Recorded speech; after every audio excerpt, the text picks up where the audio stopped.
चला प्रतिमा या घटकामध्ये आरशातील प्रतिमा नेमके कशा दिसतात हे आपण या ठिकाणी बघत आहोत, बरोबर ना. याच्या अगोदर आपण जलप्रतिबिंब नेमकं कसे दिसतात ते बघितलं.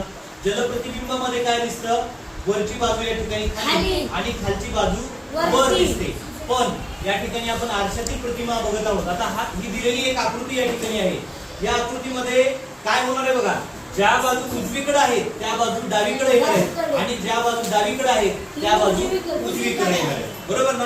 या ठिकाणी उभी रेष आणि त्याच्यावर अशा थोड्याशा तिरप्या रेषा म्हणलं की आपण काय समजायचं, ही आरशातील प्रतिमा आहे. आणि अशी आडवी रेष आणि तिरप्या रेषा म्हणलं की काय समज, जलप्रतिबिंब. Very good. तर बघा, चला मग आता या ठिकाणी आरशातली या आकृतीची प्रतिमा नेमकी कशी दिसते ते बघूया. बघा, आता ही खालची रेष या ठिकाणी सारखी अशाला अशी राहील, बरोबर ना. हा, त्याच्यानंतर जो वरचा भाग आहे तो असा जाईल आणि ही अशी आकृती तयार होईल. बघा, ही आकृती फक्त अशी कल्पना करा, आपण ही आकृती अशा दिशेने फक्त फिरवतोय, म्हणजे ही आकृती उचलून जशाला तशी फिरवून अशा दिशेने ठेवतोय, अशी एक थोडीशी कल्पना करा, बरोबर का.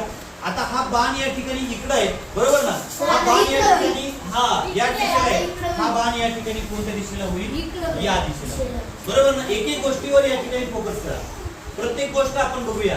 आता हे बघा, इथे हा झेंड्यासारखा किंवा पताक्यासारखा थोडासा छायांकित भाग आहे या ठिकाणी, तो बरोबर जशाला तसा आहे बघा, बरोबर ना. हा जशाला तसा रंगवलेला या ठिकाणी भाग आहे, बरोबर.